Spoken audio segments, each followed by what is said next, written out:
You're listening to the Monocle Daily, first broadcast on the 29th of August, 2025, on Monocle Radio. Yet another Thai Prime Minister is given their marching orders by Thailand's highest court. China wants to be better friends with Brazil. Does Brazil have much choice?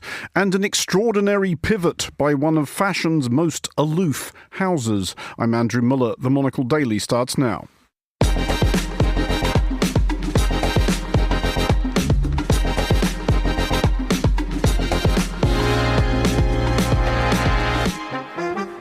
Hello and welcome to the Monocle Daily, coming to you from our studios here at Midori House in London. I'm Andrew Muller. An array of Monocle's finest. We'll discuss the day's big stories and we'll have our weekly wrap-up of what we've learned in the last 7 days. Stay tuned, all that and more coming up right here on the Monocle Daily.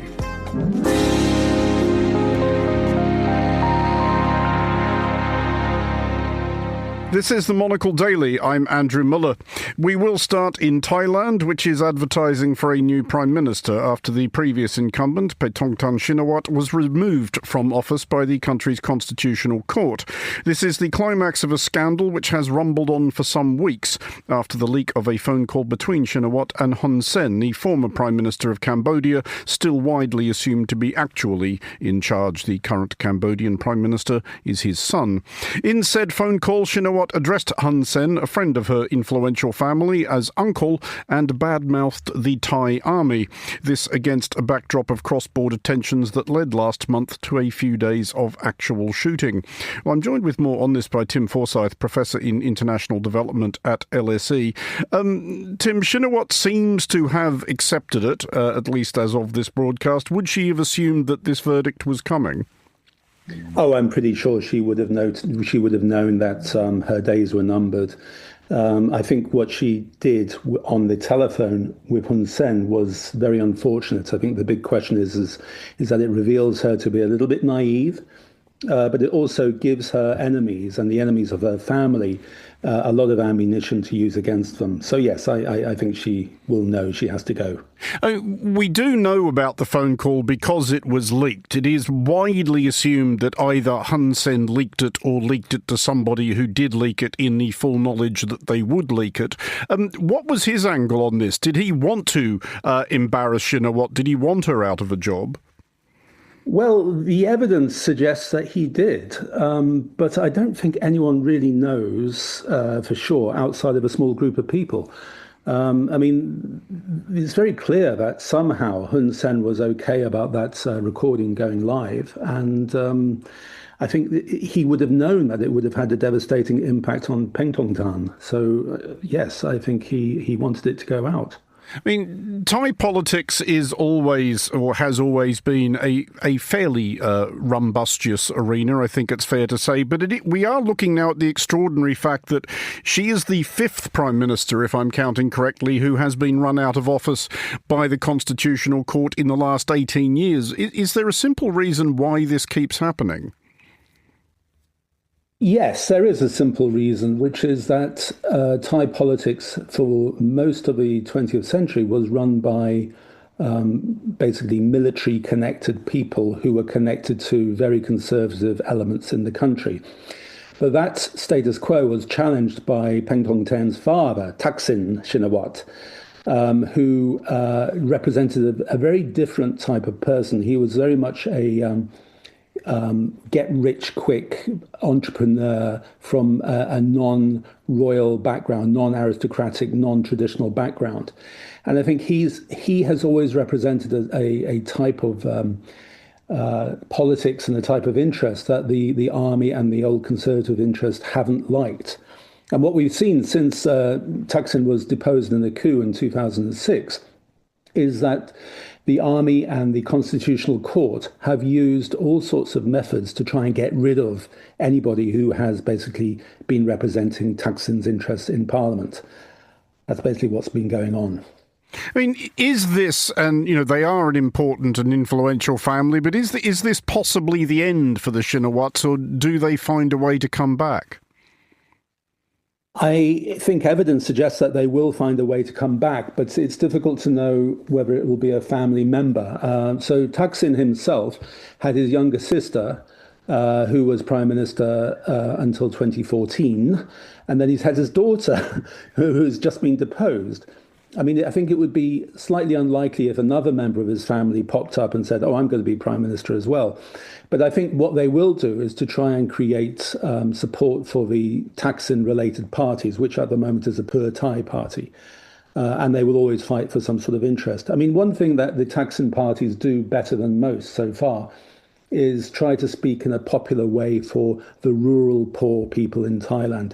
And there are an awful lot of those, and they will always vote for the Thaksin parties.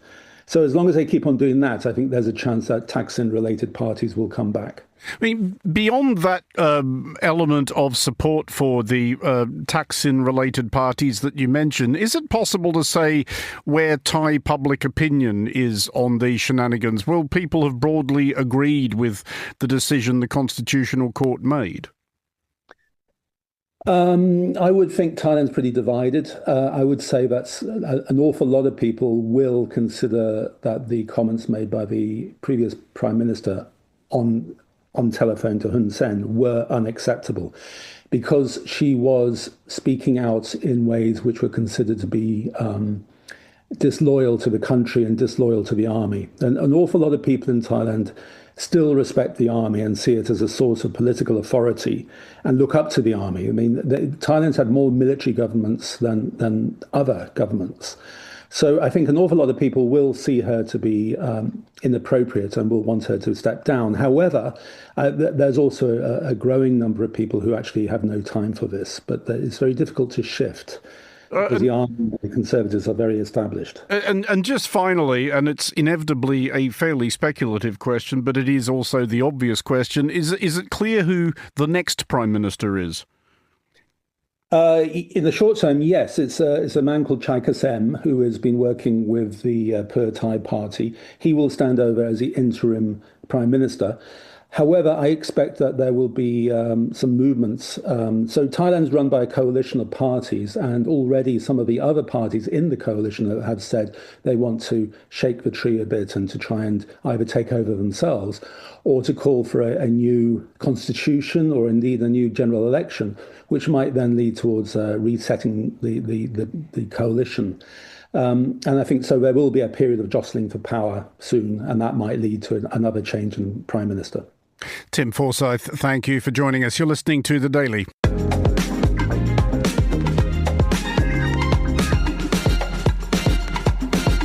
This is The Daily on Monocle Radio. China's outreach to potential diplomatic and economic partners often has an unmistakable subtext of, nice place you have here, wouldn't want to see anything happen to it. The latest country to have fielded such an entreaty is Brazil. During a phone call between Brazil's Foreign Minister Mauro Vieira and his Chinese counterpart Wang Yi, Wang pledged to help Brazil, quote, resist unilateralism and bullying, and beamed that the Brazil-Chinese relationship is also, quote, at its best in history. Joining me now in a bid to decide whether this was a promise or a threat is Monocle's senior correspondent, Fernando Augusto Pacheco. Fernando, important to emphasise, obviously, that the relationship between China and Brazil is nothing new. They have had a partnership for many decades. They are both members of the sort of existent BRICS alliance. But is Brazil in kind of a difficult position at the moment? Because the US tariffs on Brazil, which are extraordinary, do make Brazil a bit more dependent on China, don't they? Definitely. But at the same time, Lula is he's a smart leader in a way. So since the last 2 weeks, he's been talking to countries like Japan, Indonesia, the European Union as well, including France. So yes, it is difficult. Of course, it will impact the Brazilian economy, the tariffs, but perhaps not as much as expected, because we should never forget, we are a big country. We do export to many countries around the world. We have oranges, we have soybeans, we have planes. So in that sense, it does help us. And, even our relationship with China. Some other Latin American countries, so for example, they signed with China the Belt and Road Infrastructure Initiative. Brazil didn't, because we kind of don't need that. We need China as a trading partner, but not in such a level of that we would kind of depend on China at the same time as well. But we will come back to the relationship with China because that is the crux of this discussion. But the tariffs, the US ones, that is, it is early days, obviously, but are there indications that they are biting in Brazil? They're obviously about to bite in the United States, where people are going to find that all of a sudden their coffee is much more expensive. But are they having an impact in Brazil? Not yet. And I want to talk about actually the opposite that you just mentioned. So far, there's been, I think, certain industries that will be affected. But let's not forget that there's been an exemption in certain sectors, which probably will not feel the impact. But if I may skip your questions on talking about, there's been already an impact on Americans' pockets. The price of coffee, apparently it's already increasing by a large margin. Apparently last month, there's a certain type of coffee that they import from Brazil. The price already increased by 34%. So apparently some members of the American government are already looking into that, and they might try to create an exemption or lower the tariff. So yes, they are already feeling that impact there. Well, let's go back to Brazil and to Brazil's President Lula and how he is going to manage this. Because Brazil, though it is a big and powerful country, has always, certainly in the years since the military dictatorship, has been very careful not to get too entangled in looking like it's on anybody's side in particular. Would he be wary of Brazil being kind of adopted or appropriated by that axis of China, Russia, Iran, similar? A little wary, but perhaps not too much. But I have to say, and I'm sure we've discussed this in the last few years, Andrew, that Brazil always thought that they could intermediate wars or... But let's be honest, I think some of what Lula said, especially about Ukraine and Russia, it sounded a bit clunky to international ears because the world of today is not the world of the first two terms of Lula. But having said that, I was thinking about it. Although, for example, China, we have a great relationship with China, but Lula also have a very warm relationship with countries like France, for example, where he and Macron, spoke about their bromance quite a lot. So I think so far he's managing, to have a group of friends everywhere. I think our main problem here is the United States. And I think that's understandable. I think even Europe, where they say, yeah, we had to deal with this guy as well. Well, let's chat a bit about the reason that the United States has become a problem, because ironically this moment of Brazil being brought further into China's orbit is coming at a moment at which Brazil is earning much praise from Europe in particular about actually demonstrating that it's serious about the rule of law and that nobody is above it, not very much including former President Jair Bolsonaro. And I think there's a lot of more liberal opinion in the United States that wishes their country had been somewhat more robust with a former president who denied an election result and then tried to overthrow it by force, which is the reason, of course, that Trump has imposed these sanctions on Brazil. It actually has been, or has it been, I guess, is a better way of asking this, has it actually been a good thing for Brazil, being seen as this country that does take its institutions seriously? Absolutely. And even today, if I may talk about this, The Economist, which I have in my hands, their cover is What Brazil Can Teach America, and has an illustration of Bolsonaro wearing this headwear of that guy, the QAnon shaman in the US. So clearly it's a parody here. And it's saying that actually now Brazil is actually teaching some democracy lessons to the United States. It's quite interesting because The Economist itself has been very critical of Lula and some of his economic policies as well. But in that sense, and of course, very interesting timing, because from the 2nd of September, that's the beginning of the trial of Jair Bolsonaro, that he was trying to stage a coup, apparently. So it might take weeks at the federal court. So it's a very interesting moment for Brazil that this is happening with the tariffs. Bolsonaro, in the end, Andrew, I have to say, good news for Lula for next year as well. Because, as you know, he's not the most popular president ever. I think the population is evenly divided, I would say, from the ones that like Lula and the ones that don't like. But whatever this is happening, the reaction from the United States is helping Lula, because even some members of the right, not the Bolsonarista right, are bothered about that and the way the US is trying to interfere in the country with these massive tariffs, which, let's be honest, feels quite political as well. Well, just finally on the subject of next year, and next year is, of course, a presidential election in Brazil. Is Lula absolutely certain to run? Because, for a start, he's not getting any younger. He is, as you suggest, a divisive figure. And also, he's kind of said before he was returned to office this time, look, I'll do one more term, but I'm not going round again. But he has sort of more recently changed his tune a bit. He did say if he is not feeling healthy, he will not be the candidate. But at the same time, Andrew, he is the only name in the left spectrum or center-left spectrum that could beat a name from the right. I genuinely think that there are interesting new leaders in the country, but I don't think they're strong enough for 2026. So I see Lula being the candidate again. He does have chances of winning. As I said, he's a very smart guy. Things can change. The trial of Bolsonaro might change things as well. But in Brazil, the difference between Brazil and the US, that our right or the right spectrum is not all Bolsonaristas. You know, there is kind of a center-right, very pro-business, and they're very strong, and they're governors of leading states in the country. So they might as well be the candidate, because Bolsonaro at the moment, whatever happens in the trial, I don't think he will be a candidate. It's going to be very difficult legally for him. Maybe one of his sons or even his wife, potentially, but I don't know. But the right doesn't depend only on Bolsonaro, like in the US. The Republican Party is very much connected to Donald Trump. Fernando Augusto Pacheco, thank you for joining us. You're listening to The Daily.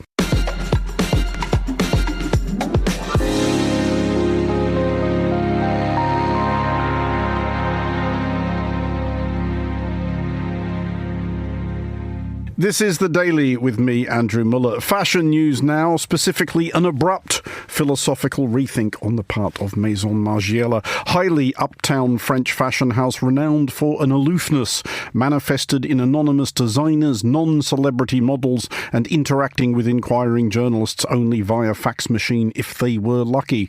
In a spectacular handbrake turn, Maison Margiela has enlisted Miley Cyrus, daughter of Billy Ray, of all people.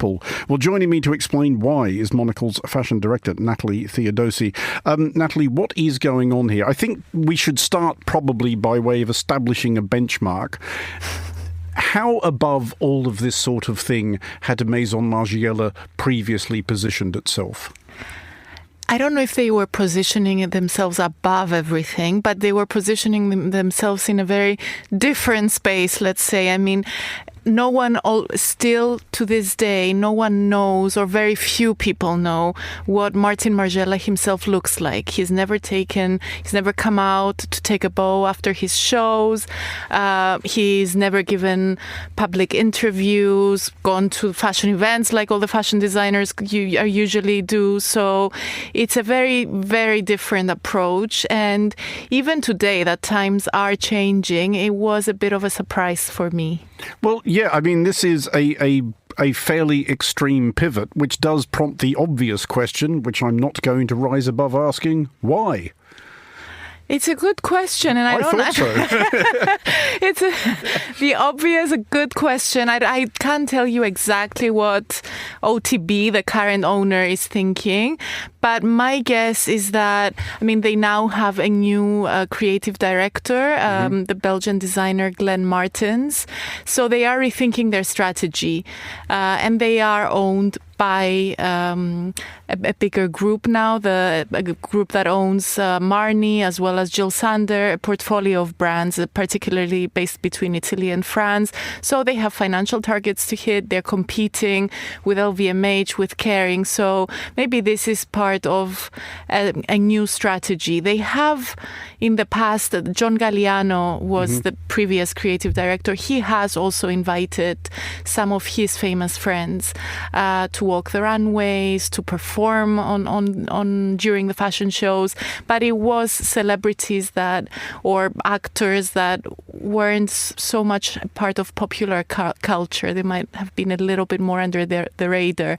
So it is, I think, just a case of needing to rethink their strategy under this new executive team and to get people's attention. Whether it's right or wrong, I'm not sure. It has done that. We would not be talking on the Monocle Daily about somebody who doesn't come out and talk to people and no one knows what they look like or what they do all day, etc. But how big a risk is this, though? Because presumably, and I'm saying presumably because, can I shock you, I am not a regular wearer of Maison Margiela couture, but presumably part of the appeal of it to people who do wear their clothes is exactly this, that it is a bit exclusive and a bit mysterious and enigmatic, and now all of a sudden they are represented by one of the loudest pop stars on earth. I think that's exactly right, Andrew. Even though you don't wear Margiela couture, you got the marketing strategy right.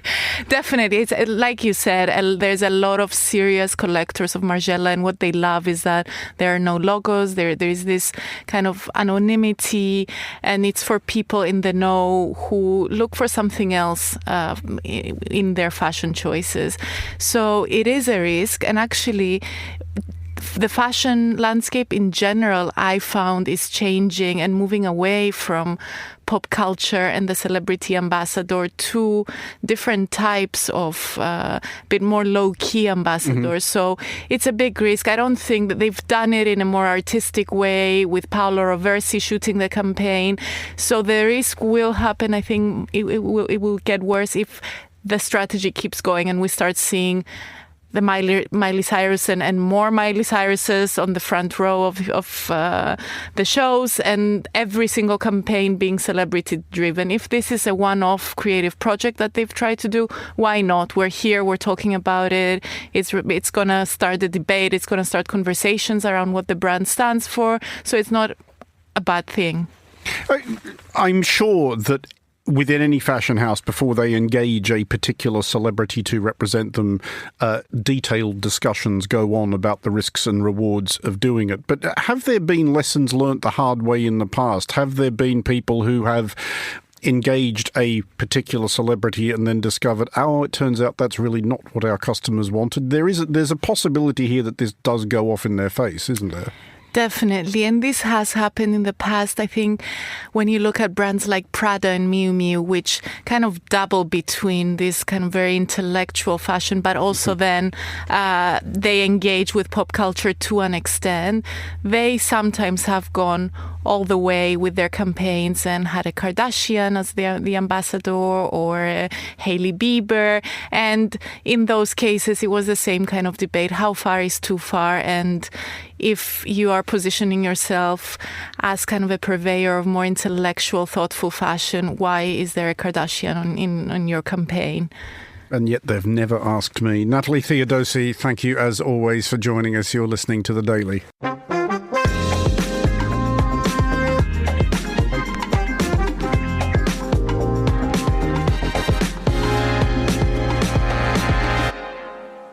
You're listening to The Daily on Monocle Radio. There has been this week a curious confluence of stories pertaining to beer, and joining me now to elaborate upon them and their significance are Monocle's Zythology co-desk chiefs Hassan Anderson and Monica Lillis.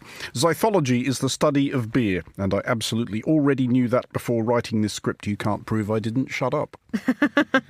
Well, yeah, that is true. We can't prove it. Did you both know that? I didn't know that. No, did you know? Yeah, it's on my card. The Zythology. In my notes. It's unlikely that I think the circumstances would arise at which you could lay it down at Scrabble. It's a bit long and you'd need to be quite conveniently set up for it. But Yeah. I love a large glass of Zythos. Yes, it's right there. Anyway, to the subject at hand. First, by way of atmospherics, we have beer. Chin chin. Chin chin. Happy Friday. Happy Friday. Just making sure our listeners can hear that. It is responsibly non-alcoholic, however. But I do want to talk about the fact that actually by drinking non-alcoholic beer, we, and specifically you, because it is young people, are part of the problem. In Germany in particular, and these numbers are quite startling, young German folk are not drinking anything like the quantity of beer as their forebears. Monica, I will ask you first, is this something you are noticing among your cohort here in the United Kingdom? To be honest, yes, I am. I feel that a lot less people or fewer people that I know generally go out for drinks in the same way that I used to. But maybe that's because, not that I'm pushing 30, but I'm in my late 20s. Maybe I just don't really go out for drinks as much. But when I was thinking about this item, I was thinking about when I'm in the pub, who am I seeing? And generally speaking, it's not, the 18, 19, 20-year-olds. It is people more my age or older. Not that there's a problem with that. In my view, I don't mind who's there, but it might be a problem for the industry, that's for sure. Because in Germany, according to some new stats, this piece in the Times, only 24% of Gen Z Germans and 33% of millennial counterparts are drinking beer on a regular basis, which is somewhat concerning for a country where beer culture is was so prevalent and so popular. Well, there are other numbers cited, Hassan, which are an absolute death spiral when it says in the mid-1970s, 85% of young Germans had a beer at least once a week.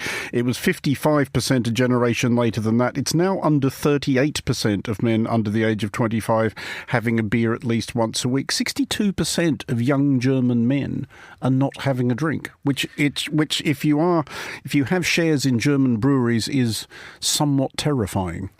This is true, but we have to be careful to point out it's beer. So it could be other drinks, and there are other figures to say that young people are turning to harder drinks, so we shouldn't panic just yet. But that doesn't sound like terribly good news. No, I know. Don't worry, they're still out there enjoying their youth. But actually, across Europe, this trend is pretty common. Across France, Italy, Spain, buying alcohol is down amongst a particular age range that would normally be going to town on beer and drinks and other things like that. So yeah, wine in particular is really struggling in France, especially the red wine industry.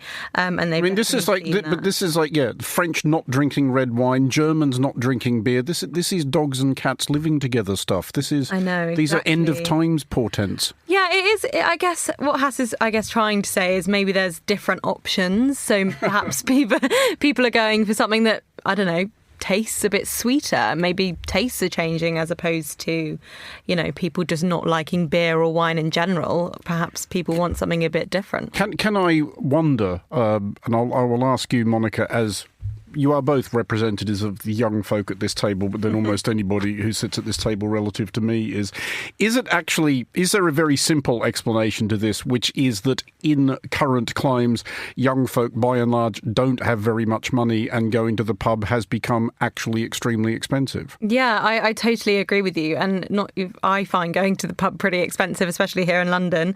Looking at some stats, the average cost of a pint is in London £6.10, which is the average. Just 5 years ago, in 2019, across the UK, that was £3.70. In 1987, Andrew, it was 92p for a pint. Just to go back to that first thing, because that's even more startling than I thought. It has nearly doubled in a few years. Yeah, totally. So I completely understand. Salaries haven't risen in the same way. They haven't doubled, no. They haven't doubled. I can attest to that.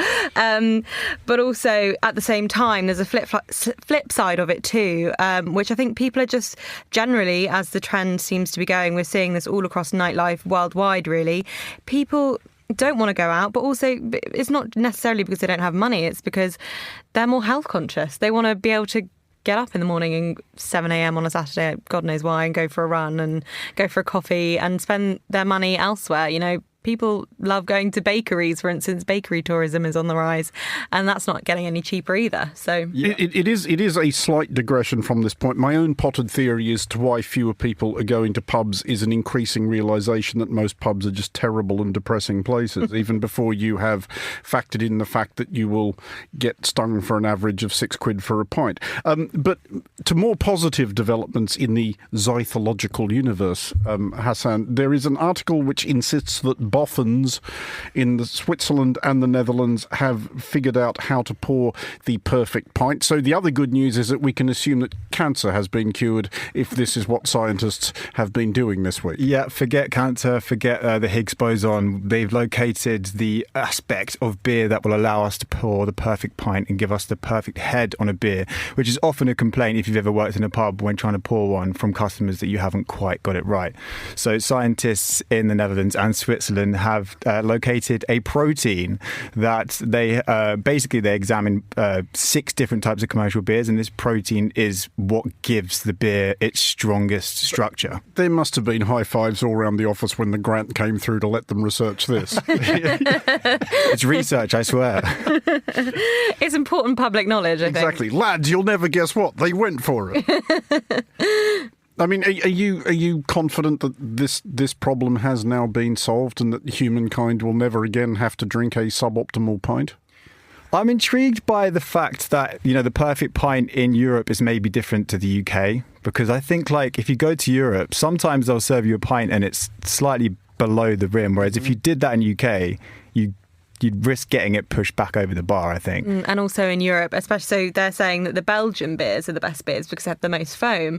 But in my experience, so I used to live in Germany and in northern Germany in Düsseldorf, and they would serve you beers that were kind of like maybe like less than a half pint size, and half of it would have foam in it, and just give me the liquid. That's all I want to drink. I don't want to drink the foam. I suppose it's meant to be more aromatic, and I guess for a connoisseur that's better, but ultimately I just would like to drink the liquid, please. I completely agree with that. I'm not having like an ice cream. Sometimes I just don't want that much foam at the top of the beer.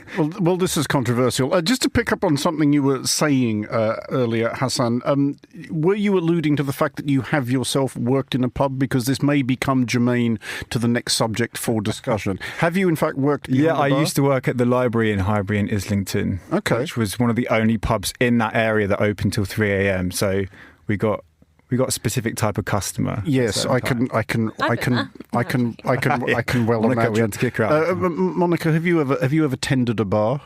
I haven't. No, I haven't. Sadly, I was a cafe girl in my youth. Used to. Yeah, no. See, during my period of doing those wretched jobs where you're obliged to interact with the general public, I never actually tended bar. So, as the table's resident bartender, Hassan, we will ask you about this first. This is the new.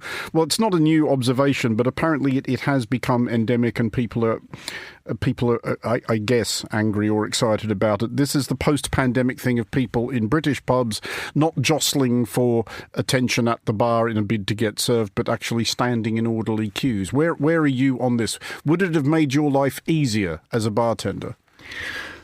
I would say no. On that side of the bar, it's probably not a good idea because, actually, when you are the one deciding who to serve next, it can kind of give you a bit more leeway and time to like get your bearings and get yourself together to make the next drink. Whereas with this one, it much like in a coffee shop, I imagine it's just like one after the other, and you kind of lose your ability to put on the brakes a bit. So from that perspective, no. But I will say that I've almost been guilty of starting to do this myself a bit in bars where I've just like gravitated towards the back of someone trying to queue up in a pub. And apparently that makes it a lot harder for the bartenders, according to this Wall Street Journal article. Because there is another aspect to this which I think is perhaps under-considered, Monica, which is that, I can certainly remember when it was understood that was how you got served at a pub. You sort of joined in the scrum at the bar, possibly waved banknotes in a hopefully not obviously obnoxious manner, trying to get served. Tried to find subtle ways to hint that I got here before this idiot, but you don't want to overdo it because then you just get ignored, etc. It was a whole thing. But the article makes the point that there was a social aspect to that, in that you would occasionally get talking to the person next to you, often conversational on the lines of like, dear God, how long are we going to have to wait? But now, of course, everyone's just gawping into their phones. Yeah, I think this is interesting as well, because I suppose with the erasure of kind of third spaces, it's quite deep, but third spaces in society, pubs kind of become a place where we meet people to essentially, like, kind of, I guess everyone's really busy, so we say, let's go to the pub. And instead of, being at the pub just because you landed in there after work one evening, it's kind of that direct place you go. So you have your people, and people don't, and you're right, people do look at their phones, but also I think people just aren't really interested generally in socialising with the people around them in the same way that they maybe used to be. And just to add to your point as well with the bar serving, I can kind of see when I'm ordering a pint or a glass of wine or whatever, it's probably the way that the bar is formed, it's kind of easier to go up and down it like horizontally to serve people, but it's quite annoying for someone like me who doesn't have any bar presence, so I am waiting there generally quite a long time. Yeah, that was always a problem. I never quite figured out how to sort of assert yourself without over-asserting yourself. But it strikes me, Hassan, that possibly the real problem with the queuing thing is that it strikes me as much more likely to lead to violence, because if you were in the old school scrum at a pub and there was the person who got to the front, attracted the attention of the bartender who said, "How can I help you?" and then they ordered 92 drinks, you could just sort of shuffle a bit further down the bar and try and attract the attention of another bar person. Whereas this time, if the person at the front of the queue, i.e. the only one being served, has said, "Yes, I would like 67 pints of Guinness, please, slowly poured," that person is going to get kicked to death. Yeah, probably by me behind the bar. Yeah, and frankly, quite rightly. Yeah, no, this is probably right. And I think like the single line queue, it also suffers from really the wrong context, because the geometry of it means that the bar and the whole pub itself is now being taken up by an orderly queue, getting in the way of other people trying to enjoy their drinks at tables. So it actually ends up being more chaotic, ironically. It takes the fun out of it as well. I quite like a little elbows. You know? You know this is just all going to end, though, in just, electronic dispensers. Yeah, but then that's a whole other conversation about jobs and the work and the economy and so I don't think we can go down that road today. But I did have a question for you, Andrew. Go on. Before we wrap up. I want to know, if you're at a bar, what is your beer of choice? I don't really have a particular favourite beer of choice. I don't mind a pale ale as long as it's not overly. If that makes sense. Not too chewy. What about you? I'm a Guinness girly. Sorry, I'll be like a Guinness. The one at the front of the queue ordering. I 3 for us at least. Yeah, no, I can. In the winter months especially. Yeah, big fan of that. Hassan? At the moment, it's a lucky saint. If they have it on tap, it's the best. Okay. Well, on that note, we can do the clinking thing again. Cheers both. Cheers. Hassan Anderson and Monica Lillis. Thank you both. You are listening to The Daily, and finally on today's show, it's our regular wrap-up of what the last week has taught us. We learned this week that US President Donald Trump is not merely the most sagacious, perspicacious, vivacious, tenacious, audacious and bodacious ever occupant of the role he presently holds, but literally the single greatest human being who has ever lived. Ooh, I can't wait to see where this goes. Okay. Tell me more. Let's see where this goes. We learned this on no less authority than his own cabinet, i.e. the people who depend more than anybody else on the president's whim for their rank, salary, and, who knows, immunity from prosecution. And we learned it from the broadcast of a cabinet meeting which was, to be clear, in absolutely no respect, a preposterous choreographed grovel that would have caused Kim Jong-un to say, "All right, lads, don't trowel it on too thick." Though among other Trump associates who have never received this instruction is his makeup artist. Am I right? Hey, we're just getting started. Thanks for coming out. We learned that Steve Witkoff, the New York City real estate agent who is for some reason US Special Envoy to the Middle East, can scarcely sleep for concern about the present deliberations of a coterie of Norwegians. And there's only one thing I wish for, that noble committee finally gets its act together and realizes that you are the single finest candidate since the Nobel Peace, this Nobel Award was ever talked about, to receive that reward. Well, quite. Martin Luther King Jr., Nelson Mandela, Albert Schweitzer, Dag Hammarskjöld, Lech Walesa, Malala Yousafzai, Desmond Tutu, Narges Mohammed, the International Committee of the Red Cross, United Nations Peacekeeping Forces. Who do any of you deadbeats think you are? But we learned at least one of Trump's officials had gone further than merely issuing damp-eyed pleas to the Norwegian Nobel Committee, who, if they're listening, could greatly enhance the general gaiety by giving it to Barack Obama again for a laugh. We learned that Lori Chavez de Rema, US Secretary of Labour, had taken the completely normal step of hanging an enormous picture of her boss off the front of her place of work. Mr. President, I invite you to see your big, beautiful face on a banner in front of the Department of Labor, because you are really the transformational president of the American worker. We have commissioned a new sound effect for moments such as these. It is the word wow, rendered as an expression of weary dismay. Hit it, Steph. Wow. On form, not the last time it will come in handy. Because we learned that there was literally another 3 hours of this excruciating nonsense, as someone once said after being taken to see Pink Floyd. Here are further highlights. Thank you for your leadership, for your boldness, for your clarity, for common sense. This is just such a great opportunity, really, to recognize your leadership. Steph, are you still here? Wow. But we learned that an imaginary Nobel Prize and a hero of socialist labour were not the only accolades bestowed upon the president this week. We learned that he is also a World Cup winner. The theme tune of the 2026 World Cup, apparently. Anyway, we learned that Gianni Infantino, president of FIFA, had seen fit to lug the World Cup trophy into the White House, perhaps hoping to contribute to some attempt to break the record for largest collection of tacky gold objects ever gathered in one office, if Trump's supplicants are looking for further prizes to award him, and may have got momentarily carried away with excitement at not being quite the worst person in any given room. Only the FIFA presidents of countries, and then those who win can touch it, because it's for winners only. And since you are a winner, of course you can as well touch it. The president appeared delighted. Possibly the phrase, "since you are a winner, of course you can touch it," reminded him of happier times as proprietor of Miss USA. What?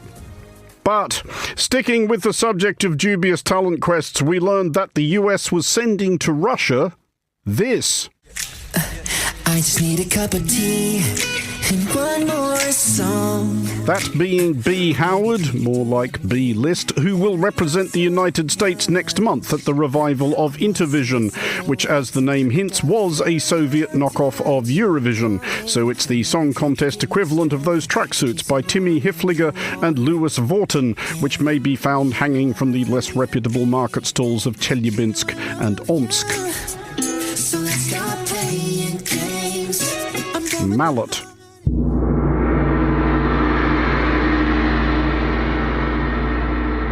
And moving from an event at which the participants should have tomatoes thrown at them to an event where the participants do, we learned that this week saw the 80th anniversary of La Tomatina, in which revellers gather annually in the Spanish settlement of Buñol and pelt each other with said red fruit. Happy La Tomatina to all those who celebrated. Thanks as always for joining us for What We Learned, Monocle Radio's weekly news.